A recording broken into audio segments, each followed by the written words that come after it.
Hello everyone, I'm Roan Celis Capistrano of 1 Million Club.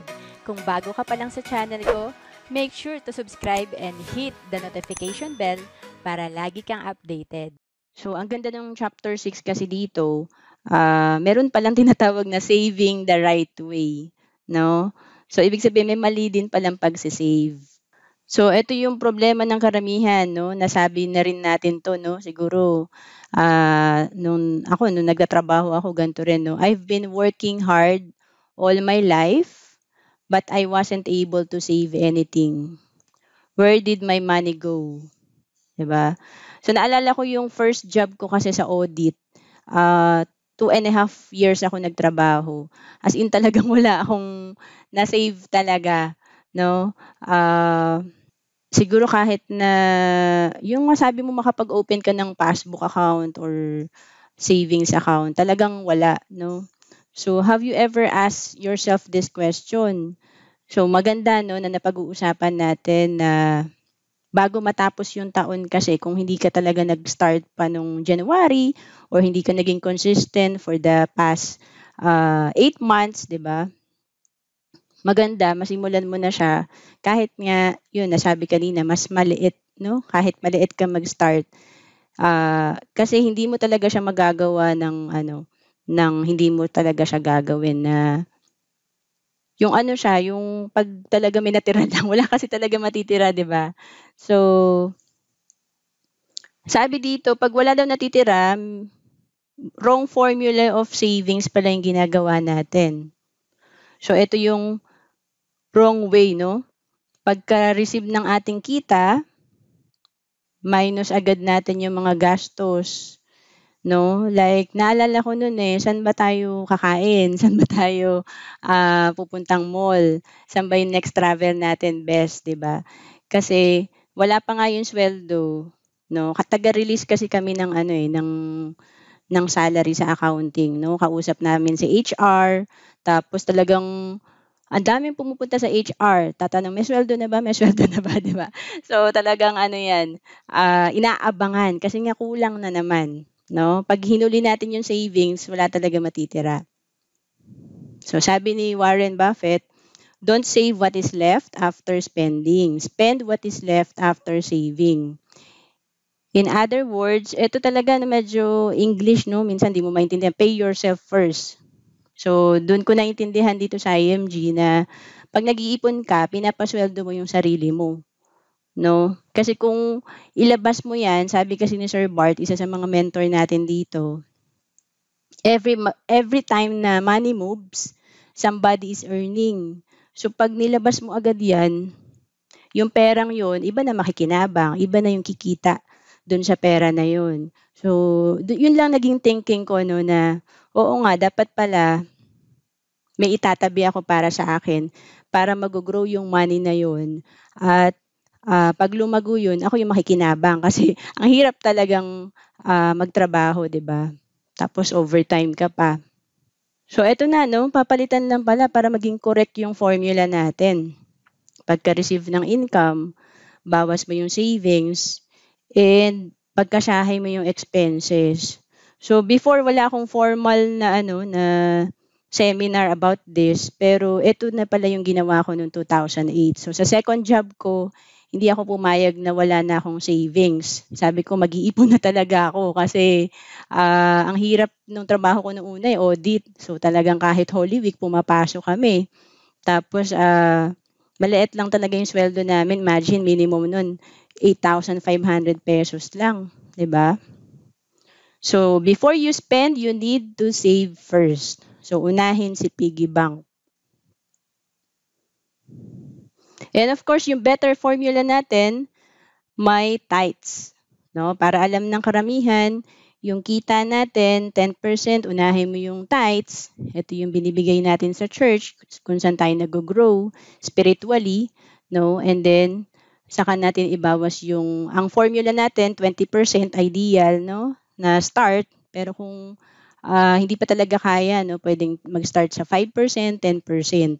And then, ayan, i-budget natin yung expense. Okay? So again, ang kagandahan nitong tithes, yung attachment natin sa pera, nawawala, no? Kasi kapagka medyo hindi ka marunong magbigay, talagang ano yan eh, medyo mahina rin yung balik sa'yo ng pera. Okay? So, tights yan. So, ito yung nagustuhan ko sa libro, yung term na pag pala ikaw nagsisave, ito tinatawag na family's financial future bill. Yan. So, paki-type nga po dyan, bill. Diba? Ang dami naman kasi talaga nating klase ng bill. No? Pero pagka tayo minindset natin yung sarili natin na teka, may bill din pala ako para sa future ng family ko, 'di ba? So, ito na nga yung savings natin na kung kaya mo talaga 20%, no? So, gradean niyo yung sarili niyo. Dun sa sweldo mo, tignan mo kung magkano yung natatabi mo na. So, gradean mo. Kung wala pang 20%, medyo kailangan mo ba ng improvement? Pero pagka lumampas ka na, kasi ako lumampas ako dito sa 20% eh. I think umabot ako ng 40% nung last job ko, no? So, kaya talaga siya, basta may disiplina ka. So, bakit ba, no, kailangan natin nung savings na yon, no? Kasi, doesn't it make sense to pay your family first before paying other people's bills, no? Your cell phone load, your electricity, your branded shirt is not more important than your family's financial well-being. So ito na nga yung sinasabi na magka-college na yung anak ko, wala akong pera, 'di ba? So kasi nga hindi tayo nagtabi nung bata pa siya. Okay? Or manganganak na yung asawa ko, kailangan namin ng pangpa-ospital. So again, hindi tayo nagtabi nung nalaman natin na buntis pala yung asawa natin, 'di ba? Kasi again, ang napag-usapan natin before, nagiging solusyon kasi natin utang, 'di ba? Pero kapagka nagawa natin na may emergency fund tayo, no? Hindi na yung solusyon natin utang savings talaga, no? Doon tayo huhugot. So again, small savings, big money. No, paki-type nga small kasi naalala ko nung second job ko, ang sinave ko noon kasi 'di ba 8,500 yung sweldo ko sa unang trabaho ko. So, naging 15,000. So, that time, sobrang laking-laki na talaga ako sa 15,000 a month na sweldo. So, syempre, dahil halos dumoble yung aking sweldo, nag-decide na talaga ako na magtatabi ako. So, I think that time, 2,000 per month yung nasimulan ko. Kasi kahit single ako that time, nagbibigay din talaga ako sa bahay, required na magbigay sa bahay. So, after ko madeduct yung 2,000, minsan pag nag-OT ako, syempre mas malaki sa 2,000.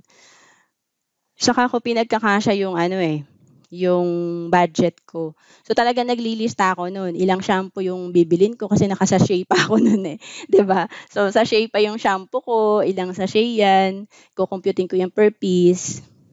Kasi syempre pag middle class ka, ganun naman, bumibili ka lang sa tindahan, di ka naman talaga nag-grocery ng maramihan, di ba? So budget meal ka lang talaga or per sachet, di ba? So kaya malakas yung mga tindahan. So alam nyo ba dito, no? Kapag 10 pesos a day, 300 pesos per month din yun, no? And yung 300 pesos per month natin, magiging 447,107 in 30 years at 8% interest annually. So ang ganda, no? Pag natuto pala tayo mag-ipon, hindi lang siya hihinto dun sa savings natin. Pwede pa natin siya mapag-grow, 'di ba? Tapos lalo na kung bata pa tayo kasi mahaba pa yung time na pwedeng mag-compound or lumago yung pera natin. So, kung at that time kasi 24 years old na ako nag-start mag-save. So, kung plus 30, 10 piso lang tinatabi ko, 'di ba? 24 years old plus 30, 54 years old ka lang, meron ka ng 500,000, 'di ba? 10 piso. Ano ba yung yung 10 piso, kayang-kaya ng lahat 'yan. Kahit siguro tricycle driver, 'di ba? So pag dinoble, 20 pesos, 600 a month, no? Grabe, 894,214 in 30 years at 8% interest. No? So, ganun ka-powerful yung maliit na tinatabi natin. Okay? So ano pa, ang dami pa, no? So sabi dito, isa talagang paraan para makaipon tayo is to reduce your expenses. Tignan natin yung mga ginagastos natin araw-araw. Kasi maliliit yan, pero pag naipon mo, lumalaki din talaga siya. So, delay your gratification. Kasi madalas talaga, no, yung post nga natin na deserve ko to, 'di ba? Kaya talagang kaka-deserve natin, naging zero din yung bank account natin. So, can you sacrifice small personal luxuries today so you can reap greater rewards and benefits in the future? So, yun lang yung tinignan ko, no? Bakit ba nag-change yung way ko na walang naipon ng first job, then nag-shift to, ba't nagagawa ko na siya? Kasi inisip ko lang na kung wala pa rin ako maipon, parang, alam mo yun, nagtatrabaho ka, tapos pagod ka, tapos hindi mo nakikita yung fruit ng iyong nung pinagtatrabahuhan mo. Parang lagi kang zero. So, yun ang tinatawag na rat race cycle. 'Di ba? Lagi kang wala. You may cut down on things. So, ito na yung mga pwede nating ipagkuhanan na maliliit na amount, no?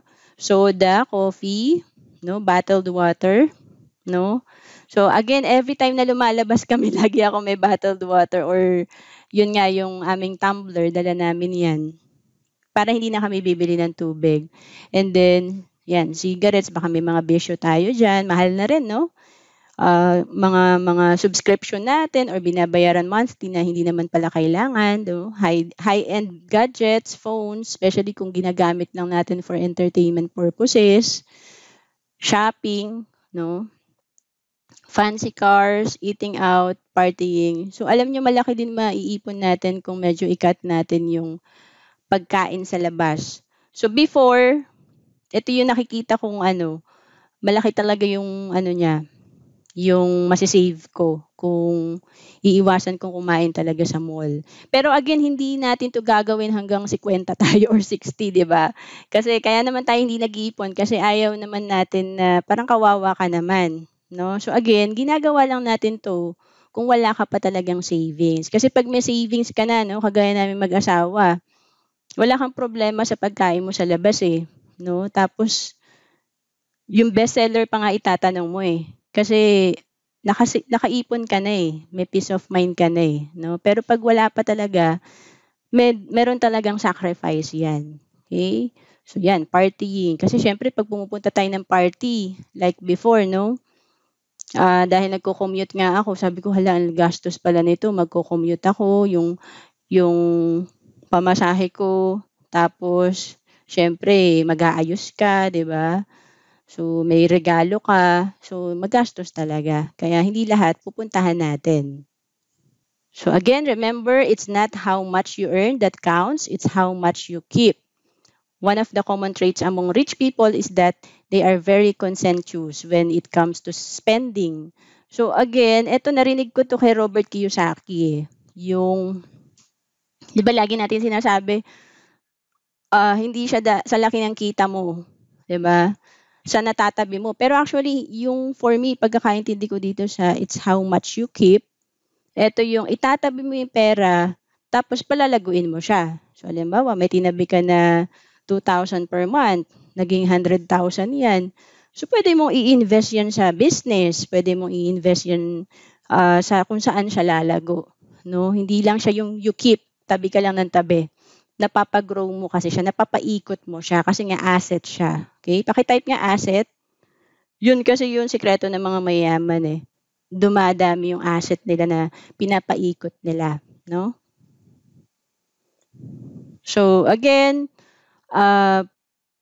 ito talaga yung isa sa mga way, no? Para tumaas yung cash flow natin, yung tignan natin yung mga pwede nating makat, no? 'Di ba pagka nasa company tayo, may cost cutting tayo, 'di ba? May budget tayo. So, instead na halimbawa, ang dami yung piniprint, 'di ba? Naalala ko 'yan nung nasa accounting ako. Bakit ipiprint pa natin 'to? Wag na natin 'to i-print, ang kapal-kapal, 'di ba? So, cost cutting tayo.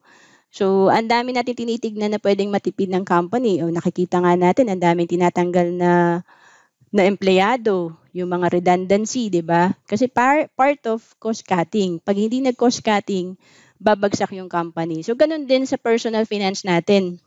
Kapag hindi tayo nag-cost cutting, dadating yung araw, may hirapan ka, nalubog ka na sa utang, o kaya naman talagang matanda ka na, takot ka mawala ng trabaho kasi walang-wala ka talaga, di ba?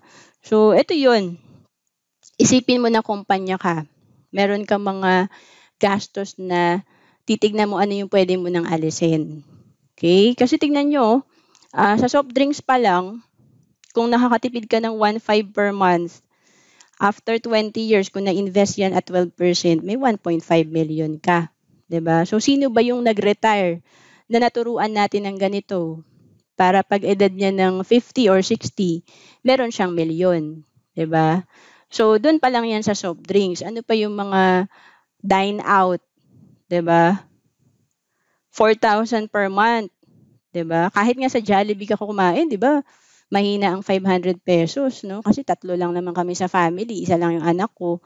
So, mahina lang yung 500 pesos, no? So, kung marami pa kayo, mahina tong 4,000. Baka isang kain nyo lang yan, no? Nagtagaytay kayo, mahina yung 4,000. Kaya nga, dito, sa pagkain mo pa lang sa labas, 4 million na, no? So, ang dami, no? Tignan natin. Kaya, sa mga hindi pa talaga disiplinado, maglista po tayo sa notebook. Yan. So, yan po yung ginagawa namin mag-asawa. And nag-upgrade na kami ngayon sa Google Sheet na para na-access namin online. Yan. Okay? Ayan, no? Sa pag-iipon, hindi lang siya usapang pera. Tandaan nyo, time. May importante talaga na i-consider natin yung time natin. Kasi, like ako, no, at the age of 24 ako nag-start. Ngayong December, magfo-40 na ako. So, kung hindi ko siya ginawa na nag-iipon ako, tapos ngayon, pandemic, no, kung wala kang ipon, tapos 40 ka na, mahirap, no? Pero pag nag-ipon ka na ng maaga, andun na yung peace of mind na nag-grow yung pera mo, no? Na hindi ka takot na wala kang income. Kasi time is money. The sooner you save, the better for your future. Procrastination, ako ito po yung sakit natin. Enemy yan ng saving. No? Pakitype nga po start. No? Kasi meron sa atin, nag-start na. Kaya lang, hindi po kasi sapat yan. Kailangan gagawin mo siya lagi. No? Consistent dapat. Hindi pwedeng January ka lang naglagay ng investment mo, naglagay sa alkansya mo. 'Di ba? After that, ang dami mo ng excuse, no? Marami kasi tayong pagkakagastusan, no? So, when people are young, they delay saving because they think they have a lot of time. No? Ang dami ko po nakausap na ganyan. Even yung kapatid ko, no? Nag-start ko siyang kausapin, mga start pa lang siya sa work niya, age 22. Pero, nag-start siya sa savings niya, I think, mga after 8 years pa. So, 30 na siya. 'Di ba? Imagine yung pwedeng mangyari sa pera niya mula age 22 hanggang 30. Nasa marketing pa siya. So, lumaki din yung income niya. Napunta siya sa sales. 'Di ba? So, ganun yung sinasabi natin na yung application talaga, importante. So, ito yung usual na scenario, no? Young couple who gets married, has children, and buys a house. 'Di ba? With mortgage and new expenses, money becomes tight. They tell themselves they will start saving later. So marami ba tayong nakakausap na ganyan o baka tayo mismo ganyan, no? So mahirap kasi pagka may couple. Actually, ang problema sa mindset ng mga Pinoy, 'di ba? Parang ginagaya natin yung mga artista na ang bongga ng kasal nila, so dapat sa atin din parang ganun din, 'di ba? Pangarap din natin ng ganun. Kaya lang, wala namang masama sa ganun kung kaya talaga natin. So for example, may gumagastos po kasi ng 500,000, 1 million sa kasal pa lang. So alam nyo kasi pag gagastos tayo, dapat times 10 yung pera mo. So ibig sabihin, kung gagastos ka ng 1 million, dapat may 10 million ka. Kasi ang problema sa atin, gumagastos tayo ng 500,000, 1 million. Tapos, halimbawa, iniipon mo yun ng matagal. 'Di ba? Tapos, Magtatrabaho ka na naman para mag-ipon na naman. So, balik ka sa zero, 'di ba? So, yun yung nagiging problema. Kasi, pagkakasal nyo, yun pa lang yung start, 'di ba? May mag-aaral kayong anak, yung palang gatas ng mga anak, 'di ba? Sobrang ano na yan, gastos. So, dapat kino-consider natin yun. Kaya nga, importante yung family planning, no? Yung financial planning na mag-asawa. So, yan, no? As they enter midlife, their children go to college. This time is the tuition fee naman ang problema, no, ng budget nila. Soon, the parents will join the majority of people approaching retirement with little or no savings. They know they must save, but now they say it's too late, no?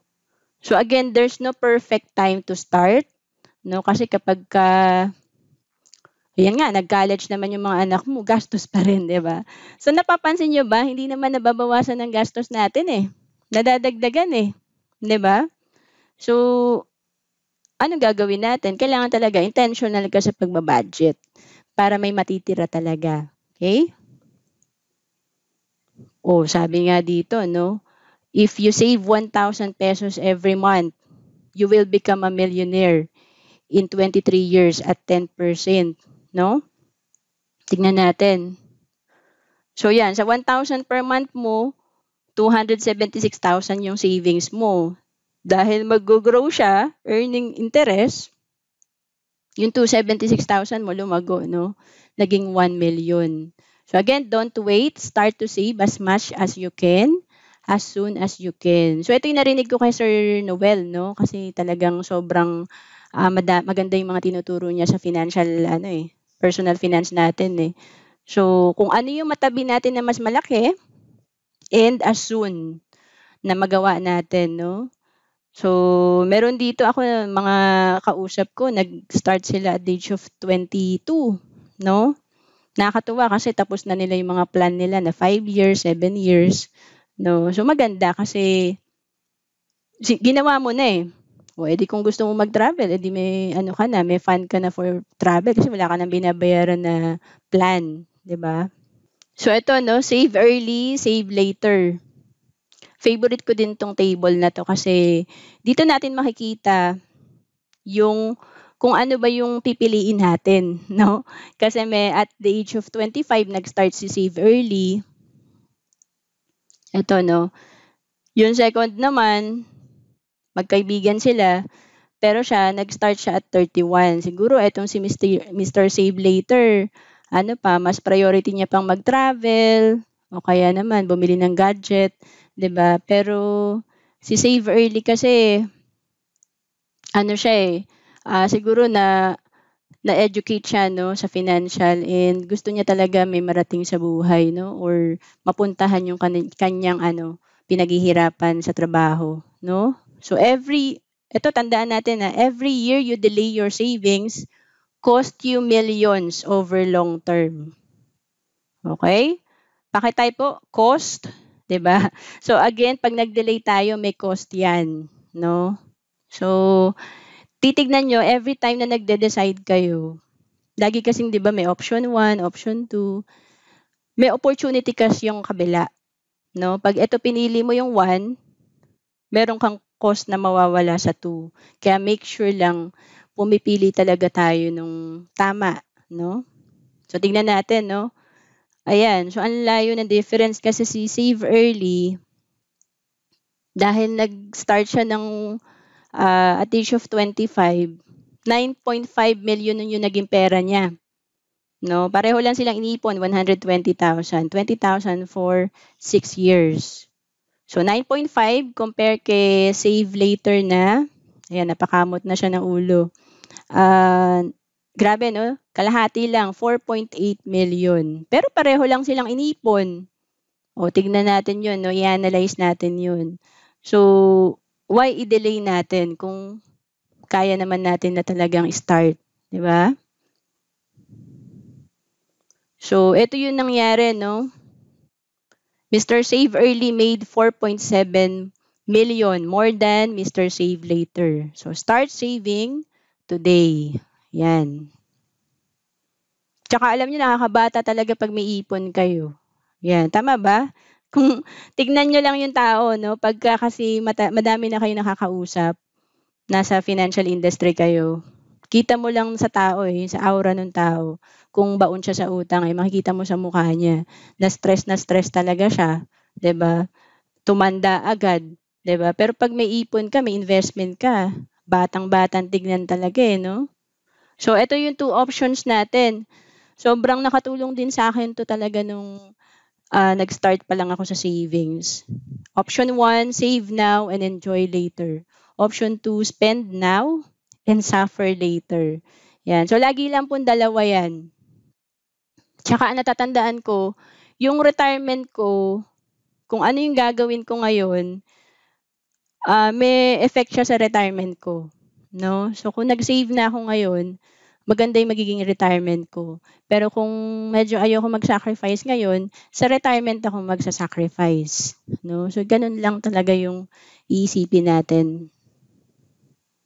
So, get rich slowly. Kaya nga tinuturo sa atin yung solid foundation, 'no? It will take time to build. So, trees don't grow big overnight. So, para siyang tanim na hindi siya basta may bunga agad, may fruit agad, no? So, avoid get rich quick schemes or yung mga ano, no, mabilisan ang kita natin. Hot stocks and rising real estate markets can sound appealing, but one wrong pick can set you back big time from your savings goal. So again, dito sa IMG tinuturo sa atin na mag-diversify. So okay naman mag-invest sa mga real estate pero make sure lang meron din tayong mga liquid asset. May tinatawag kasing liquid asset na makukuha mo agad or mako-convert mo agad sa cash kapag kailangan mo siya. So again, ito yung kalaban natin, no? Yung greed na ano natin na attitude na gusto natin kumita agad, malaki, mabilisan. So yan yung mga iiwasan natin kasi money takes time to grow. Okay? Sabi nga, investing is not gambling, 'di ba? So again, ang daming tumataya talaga sa loto. Pag pupunta talaga ako sa mall, tapos may nakita akong mahabang pila, alam ko na loto outlet 'yan. Kasi talagang ano 'no, ang dami talagang gustong magkaroon ng pera pero gusto instant, 'di ba? So, pag kasi sa loto pinag-usapan 'yan, kailangan 2 beses kang tatamaan, sa isang lokasyon. So, gano'n yung probability na manalo ka, 'no? So, dito 'pag nag-ipon ka nakita naman natin ₱10, ₱20, magiging milyon din 'yan, 'no? So, you must understand how money works, have a plan, and stay disciplined with your action plan until you reach your goal. So, gano'n lang. Magsisimula yan sa mindset and then pagka naintindihan mo kasi hindi mo ide-delay yan, Kasi meron kaming kausap 'no, nung Sunday namin minit, gusto niya talaga mag-ipon tapos sabi niya magbabayad siya ng, Tuesday, sabi ko Monday kasi GCash naman. So hindi natuloy, hanggang ngayon po hindi pa rin po siya nagbabayad, 'no. Sabi ng husband ko, "Alam mo kasi 'pag may pera ka hindi mo na patatagalin, talagang start ka na ikaw pa nga maghahanap, 'no." So kabaligtaran 'yun 'pag hindi mo kasi naintindihan, dine-delay mo talaga siya, 'no. So tignan lang natin kung saang side tayo. Ayan, so ito pa yung isa sa mga favorite kong, slide 'no, kasi dito kitang-kita yung, consequence 'pag hindi natin talaga sinimulan agad. So like ito 'no, lahat naman may target na 5 million retirement fund, 'no. So sabihin na natin lahat gusto mong at the age of 60 'no. So pagka, eto 'no, yung age mo ngayon 25 ka, tapos may 35 years ka pa para mag-ipon 'no, bago ka mag-60. So grabe 'no, ₱860 lang per month ang iipunin mo para magkaroon ka ng 5 million, 'no? So kung nalagay mo 'to sa investment. Pero tignan natin 'no, kaya naman 'no, at the age of 35 nag-delay ka ng 10 years, may 25 years ka na lang para mag-retire, 2/8 kayang-kaya pa rin po, 'di ba?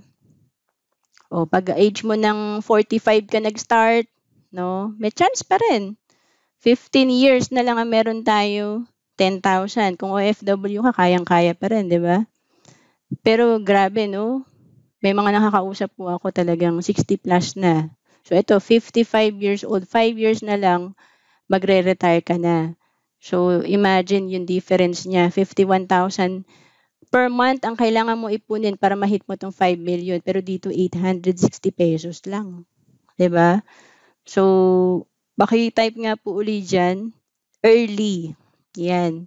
So, dun tayo kay Mr. Save Early. Favorite ko po talaga yan si Mr. Save Early kasi every time na tinatamad ako mag-ipon, yan lang talaga yung iniisip ko. Yung vision mo na, di bale, temporary lang naman to eh. After 5 years, 10 years, kung nakapagtanim na ako, mamumunga na yan. Okay? So, the right way to save. So, saving money is important, but it's not enough.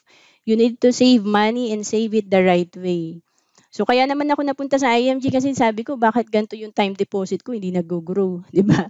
Kaya, naghanap ako ng seminar na makapagtuturo sa akin kung saan ako pwede mag-invest para mag-grow yung pera ko. So, first, you need to save regularly. So, again, hindi siya one time. Diba? Ang success kasi, diba, ganun yun, no? Hindi ka magiging successful, first time mo lang siya ginawa. No? Sa business nga, 5 years dapat eh. Bago ka maging successful sa business. Kasi aaralin mo pa yan eh. Kailangan may experience ka. Doon ka natututo. So, ganun din sa pag-iipon. Have the discipline to save consistently and regularly. So, hindi pwedeng yung iniipon natin, laging short term. Kasi madalas ganun tayo nasasanay eh. Mag-iipon na ako sa co-op kasi sa December kukunin ko yan pagsahod, yan. Yehey na uli, 'di ba? Bibili na naman ako ng gadget, pang-pa-party ko yan, 'di ba? So, okay lang yung ganun. May short term tayo, meron din kasing mid-term, like yung pang-education ng anak or long term pang-retirement, 'di ba?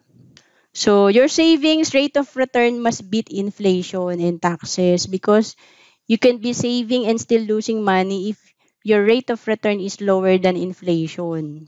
So again, sa ating wealth formula, no?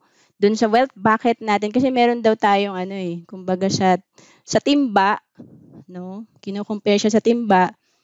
Hindi ka makaipon ng tubig kasi may butas, 'di ba? So ito yung mga butas. Inflation, taxes, no? Yung mga kalaban ng pera natin. Which is wala rin naman tayong control, no?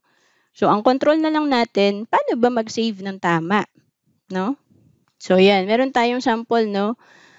Kung may savings ka na 10,000 tapos nilagay mo sa bank na kumikita ng 3%, no? Medyo natatalo siya kasi kung 3.5% ang inflation, mas malaki tong kalaban. So, dapat laging mas mataas yung kinikita ng pera mo. Ayan, may dalawang sample tayo, no? So, kung may 10,000 ka, 3% ang kinita. 3% no, of 10,000 is 300. So, at the end of the year, kumita siya 300 pesos. And alam naman natin pag may savings tayo, may 20% withholding tax yan. So, binabawasan siya ng tax yung interest. So, 20% of 300 na kinita ng pera mo, 60 pesos, yan yung tax. So, ibabawas sa kita. Kaya, 10,000 plus 300 minus 60, yung 10,000 mo after 1 year, naging 10,240. No? Kaya lang may inflation. No, ito nga, sobrang liit pa nitong inflation rate, 'di ba? 3.5%. So 3.5% of 10,000, 350, no?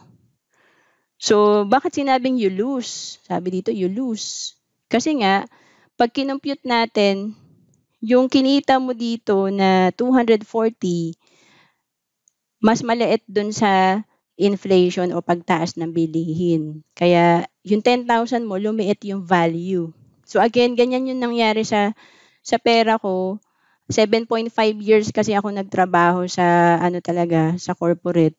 So lagi lang ako nagsisave sa bangko. Diba, sabi ko nga sa inyo, sa second job ko, nag-start na ako mag-save. Nag-save, passbook. Diba, tuwan-tuwa ako sa kada deposit ko kasi nadadagdagan yung amount. Pero napansin ko na hindi talaga siya nag-grow. Na in the sense na maliit lang talaga yung kita niya. Kaya ito yung nangyayari pala sa pera natin. Lumiliit yung value niya. Akala mo, uy, nadagdagan ng 240 pesos. Pero pag kasi bumili ka na, pinambili mo na yung 10,000 mo, maliit na lang yung value niya. Konti na lang yung mabibili niya. Yan. So, naintindihan ba natin yon? So, paano mananalo? Ito na nga, no? Same scenario, pero 5% yung kinikita ng pera. So, 5% of 10,500 pesos, 20% ng kinita ng pera, tax, mabawas 100 pesos. So, 10,400 net. Pagka binawas na yung tax, ito na, 10,400 na. Ang inflation, 3.5.